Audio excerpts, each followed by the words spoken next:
All right, guys. So yesterday, Emilio and Jaden and Abdiel brought to my attention that on your homework, there was a question, 26 divided by 100, is it greater than, less than, or equal to 1/4?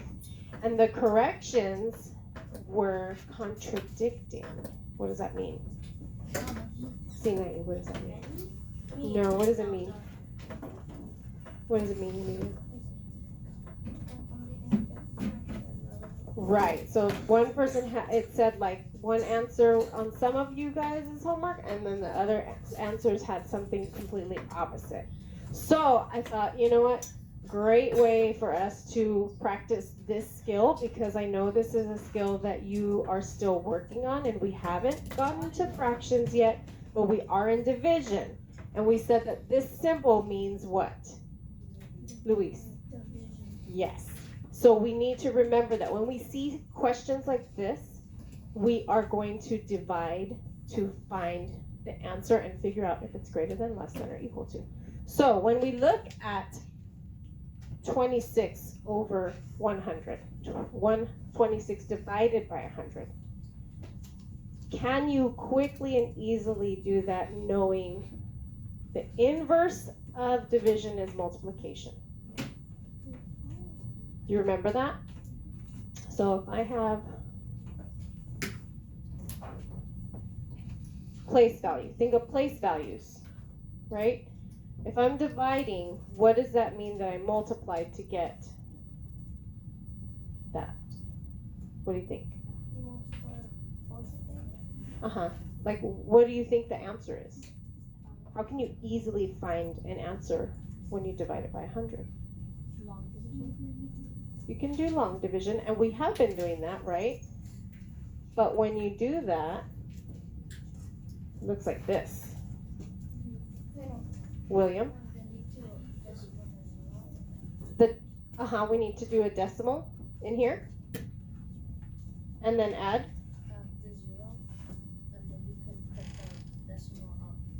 Shoot that up, okay. Shoot. Yes.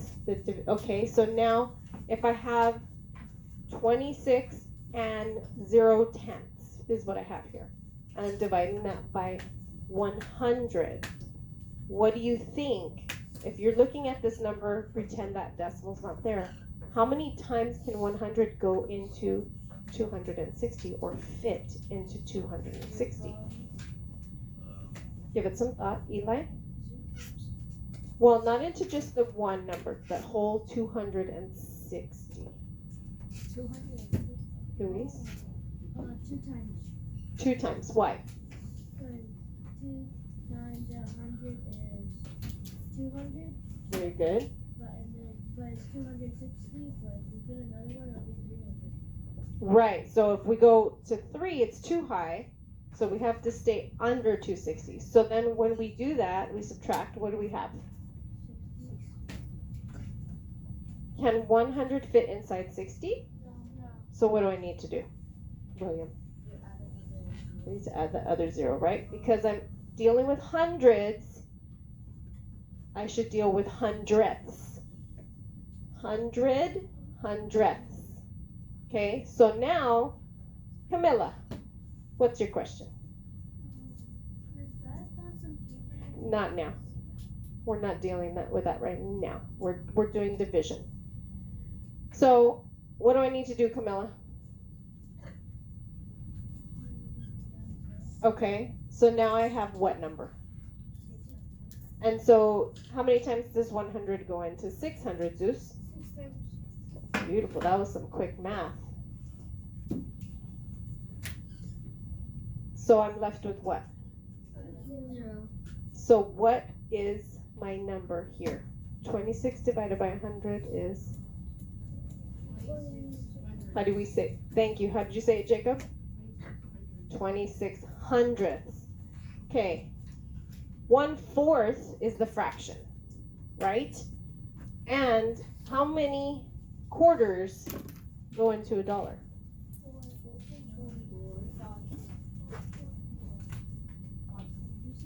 So what's 1/4 of $1? Adrian? 25 cents. Exactly.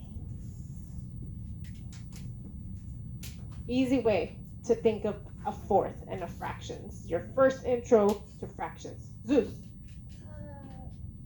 I got it right and you did? but I didn't do I did You didn't show me that? well, I drew 100 and then I saw all the way to 26. Okay, well, let's talk about it. I have a number line here, okay? And we're going to say that this way down here, maybe I should move it up a little bit so you guys can see it. Okay, so we're going to say that this down here is 0.20, okay? And we're going to go by hundreds, count by hundreds.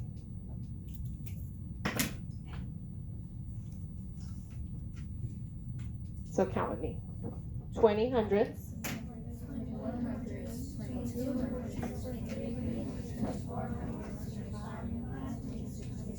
Okay, so I'm just going to keep going all the way to 30 just for fun.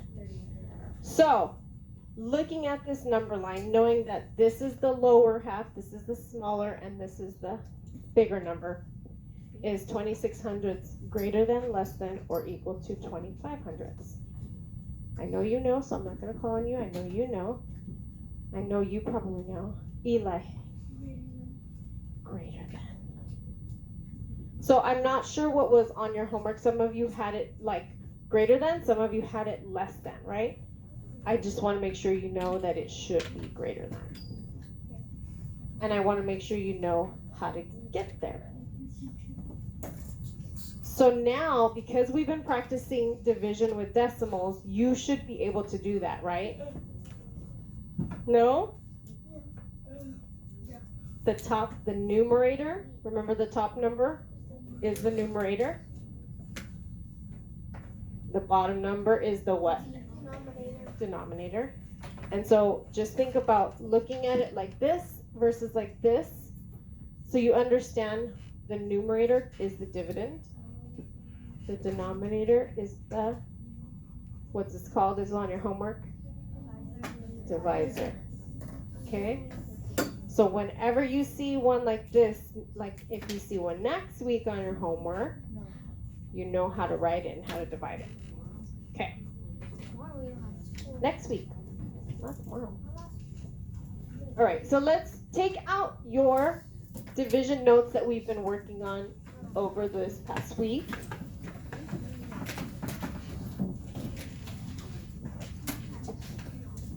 And you need your notes, and you need your notes, and you need to get your notes. Okay. Hang on. I will pause. I will give you a minute.